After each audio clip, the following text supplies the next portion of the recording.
Promotion and regulation of online gaming bill 2025 को जैसे ही लोकसभा में और राज्यसभा में पास होने के बाद 22 अगस्त 2025 को जैसे ही प्रेसिडेंट का इसको एसेंट मिला तो ये जो बिल था ये एक्ट बन गया, यानी कि ये कानून बन गया। और रातों रात यहाँ पे जितनी भी एप्स थी जो कि ऑनलाइन मनी गेमिंग के ऊपर काम करती थी, रातों रात वो बंद हो गई। जिसमें सबसे ज्यादा प्रभावित होने वाला जो ऐप था वो था ड्रीम 11, क्योंकि ड्रीम 11 के पास in million hundreds of millions के यूजर्स थे और जहां पे लोग भी काफी यहाँ पे परेशान हुए। और ड्रीम 11 के सीईओ ने भी बताया कि रातों रात जो उनका 80 से 85% का जो रेवेन्यू है वो खत्म हो गया और जो प्रॉफिट है वो 100% ही खत्म हो गया। तो अब ऐसे केस में सबसे बड़ा सवाल लोगों की तरफ से ये आ रहा है कि क्या ड्रीम 11 जो ऐप है दोबारा फिर से चल पाएगी या ये हमेशा के लिए बंद हो गई है। और ये जो लॉ यहाँ पे अभी बन करके आया है, promotion and regulation of online gaming bill, अब इसको बिल नहीं एक्ट बोलेंगे 2025 का, इसका क्या पर्पस है, इसने क्यों इन सभी एप्स को बैन कर दिया। और इस केस में अगर ड्रीम 11 जैसी एप्लीकेशंस चलती हैं तो क्या होगा, क्या ड्रीम 11 दोबारा कभी स्टार्ट होगा या नहीं होगा। तो यहाँ पे मैं बता दूं ड्रीम 11 को भी हम कवर करने वाले हैं। और ड्रीम 11 की अगर आप कोई लेटेस्ट न्यूज सर्च कर रहे हो तो ये वीडियो आपके लिए है। ड्रीम 11 पूरी तरह से शटडाउन नहीं हुआ था, ना ही होगा, लेकिन ये अपने बिजनेस का मॉडल को बदलेंगे फॉलोइंग द जो भी लॉ है, जो भी उनकी प्रोविजंस उनको फॉलो करते हुए। तो इसमें अभी ये देखेंगे कि ड्रीम 11 किस तरीके से आगे काम करने वाला, क्या इसकी प्लानिंग है। और आज की डेट में भी अगर आप ड्रीम 11 को ओपन करते हो तो आपको बस ऑनलाइन जो पेड कॉन्टेस्ट है वो आपको विजिबल नहीं होंगे, मतलब वो नजर नहीं आएंगे। फ्री कॉन्टेस्ट आपके पास अभी भी वहां पे अवेलेबल है, जहां पे आप फ्री में गेम को प्ले करके जो भी प्राइस है, जो भी इनाम है वो जीत सकते हो। लेकिन अभी यहाँ पे कंपनी का रेवेन्यू का मॉडल वो चेंज हो जाएगा। अभी कंपनी आपके पैसों की बजाय जो आपसे फीस लेती थी कंटेस्ट करवाने का, इन सबको छोड़ करके अभी एडवर्टीजमेंट वाले मॉडल के ऊपर काम करेगी, या हो सकता है और भी कुछ चीजों को लेकर के आए। तो लेकिन अब यहाँ पे उससे चीजें पहले समझने की जरूरी ये चीज है कि ये जो एक्ट बना इसका मेन पर्पस क्या था। तो यहाँ पे देखिए, मैं मेन पर्पस की अगर बात करूं तो यहाँ पे 3 पॉइंट्स है मेन। सबसे पहली चीज तो ये है कि ये जो एक्ट पास हुआ है इसका पर्पस है कि जो ई स्पोर्ट्स है, ई स्पोर्ट्स को क्या करना, बढ़ावा देना, उत्साहित करना, इसको क्या करना है, रेगुलाइज करना, इसको आइडेंटिटी देना। नंबर 2 पे है बढ़ावा देना सोशल गेम्स को, सोशल गेम्स के ऊपर जो भी कंपटीशन या जो भी है उन चीजों को बढ़ावा देना। और तीसरा जो यहाँ पे इसका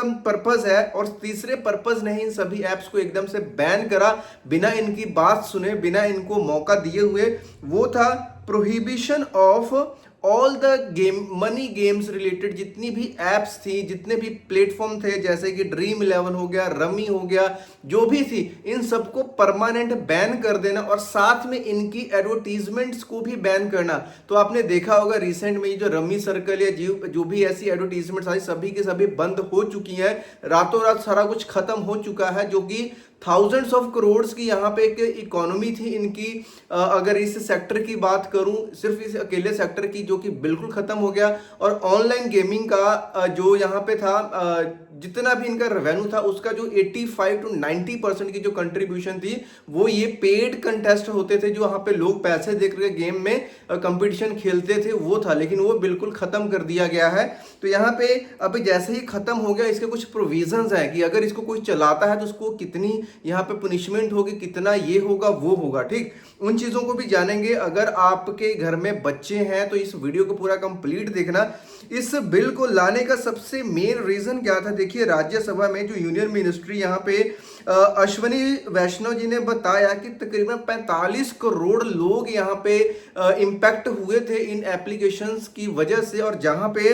20,000 करोड़ का यहाँ पे लोगों को लॉस हुआ इन एप्लीकेशंस के थ्रू, गेम्स को खेलते हुए, जो ऑनलाइन मनी गेम्स खेल रहे थे उनके थ्रू। यहाँ पे बहुत सारे सुसाइड के केसेस देखने को मिले, जहां पे कभी तो हस्बैंड सुसाइड कर रहा है 5 लाख अमाउंट हार जाने के बाद, कई बार बच्चे सुसाइड कर रहे हैं, कई बार लोग अपने पेरेंट्स के कार्ड्स को मिसयूज कर रहे हैं, पैसा हार जाते हैं जब लोग और इसमें पैसा डालते हैं, एक एडिक्शन क्रिएट हो जाती है, एक नशा क्रिएट हो जाती है, जो कि हमारे आने वाली जनरेशन स्पेशली यंगस्टर्स का फ्यूचर को खराब करने में बहुत बड़ा रोल प्ले कर रही थी। ये एज अ गैम्बलिंग काम कर रही थी। लोग बिना सोचे समझे यहाँ पे क्या करते थे, आंख बंद करके कंटेस्ट में पैसा लगाते थे और हारते थे तो उस पर और ज्यादा पैसा लगाते थे। इन सब चीजों को रोकने के लिए ही इस बिल को यहाँ पे एक्ट बनाया गया। तो इसके बाद में यहाँ पे देखिए एक चीज बता देता हूं कि इसकी जो प्रोविजंस सेक्शंस हैं, इसको अगर ध्यान से समझते हो, इसके ऊपर आते हैं ड्रीम इलेवन ने अभी क्या करा है, ड्रीम इलेवन के नए वेंचर्स क्या, उसके भी इस वीडियो में बात करेंगे। तो यहाँ पे अगर हम इस बिल की या फिर बोलो तो एक्ट का अगर सेक्शंस की बात करें तो यहाँ पे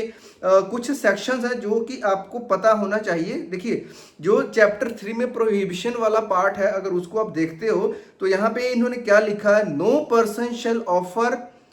aid, abet, induce or otherwise indulge or engage in the offering of online money games and online money gaming service। यानी कि यहाँ पे ऑनलाइन गेमिंग की बात नहीं करी गई है, ऑनलाइन गेमिंग बैन नहीं हुई है, ऑनलाइन मनी गेमिंग के ऊपर प्रोहिबिशन लगा, जहां पे लोगों से पैसे लिए जाते हैं, उस चीज को बिल्कुल खत्म करा गया है। साथ में अगर सेक्शन 6 पढ़ोगे इसका, तो इसमें no person shall make cause to be made, aid, abet, induce otherwise involve in making or causing to be made by any advertisement in any media including electronic means of communication. ठीक है, मतलब किसी भी way से इन apps को promote करना, advertisement करना किसी भी चैनल के माध्यम से भी बैन कर दिया गया है। दैट्स व्हाई अभी सभी एड्स यहाँ पे आपको ये देखने को नहीं मिल रही हैं। उसके बाद में अगर कोई बैंक है, फाइनेंशियल इंस्टीट्यूशन, इनको अगर फंडिंग करता है ऐसे काम के लिए, तो उसके लिए अभी यहाँ पे भी संपूर्ण तौर से रोक लगा दी गई है। उसके बाद में यहाँ पे देखिए, अगर हम सेक्शन यहाँ पे और जाते हैं, 9 सेक्शन देखते हैं, जिसमें चैप्टर 5 के अंदर ऑफेंसेस एंड पेनल्टीज की बात करी गई है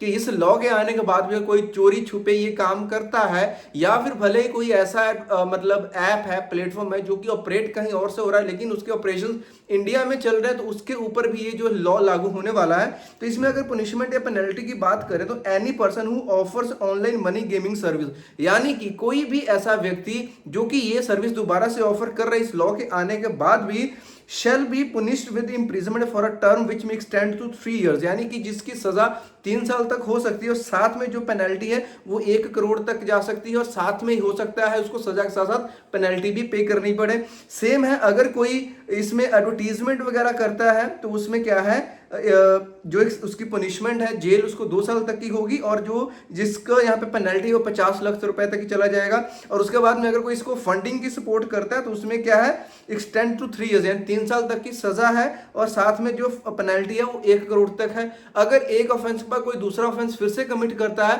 तो जो पनिशमेंट है वो सब्सिक्वेंट चलेगी, और साथ में जो पेनल्टी उसको बढ़ा करके 2 करोड़ तक किया जा सकता है। तो ये यहाँ पे जो सेक्शंस के यहाँ पे मेन पॉइंट्स थे, और इस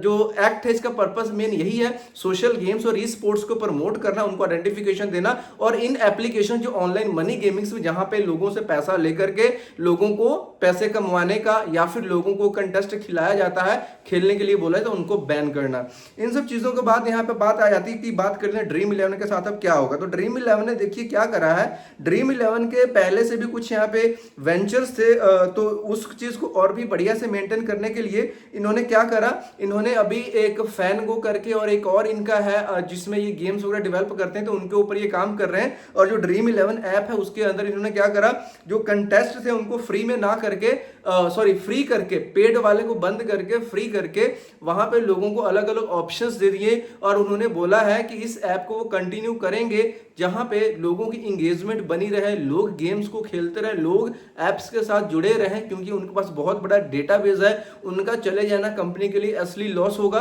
तो उनको मेंटेन करने के लिए कंपनी अपने तरफ से पूरे एफर्ट्स कर रही है। जो भी उनके यूजर हैं उनके लिए यहाँ पे फ्री में गेम्स कंटेस्ट जो भी है उसको यहाँ पे ला रही है, और फ्री में यहाँ पे जो भी प्राइसिंग वगैरह अभी भी आप वहां पे गेम खेल करके जीत सकते हो, जो कि कहीं ना कहीं कंपनी अपने जो भी दूसरे उसके रेवेन्यू है वहां से आपको पे करने वाली है। लेकिन अब ड्रीम इलेवन या कोई भी एप्लीकेशन आपसे पैसे नहीं लेगी, यानी कि अब आप सेफ हो, आपके बच्चे सेफ हैं, तो जितना हो सके आप इन एप्स को आप खुद से अवॉइड कर सकते हो। और जो गवर्नमेंट अभी ई स्पोर्ट्स के ऊपर फोकस कर रही है, जो भी चीजें आगे निकल करके आएंगी, जो ऑनलाइन कॉम्पिटिशन्स हुआ करेंगे जिसमें स्किल्स एक्चुअल में काम करेगी, उन चीजों के लिए आप अपने बच्चों को प्रोत्साहित कर सकते हो। तो उम्मीद करता हूं जो लोग ड्रीम इलेवन के बारे में ढूंढ रहे थे उनको, और ये फिर जो promotion and regulation of online gaming act 2025 के बारे में जिनको जानना था, उन सबको यहाँ पे सारे आंसर्स मिल गए होंगे। कोई डाउट क्वेश्चन कमेंट बॉक्स में पूछ सकते हो। मिलते हैं नेक्स्ट वीडियो में किसी और इन्फॉर्मेशन वीडियो के साथ, तब तक के लिए बाय बाय।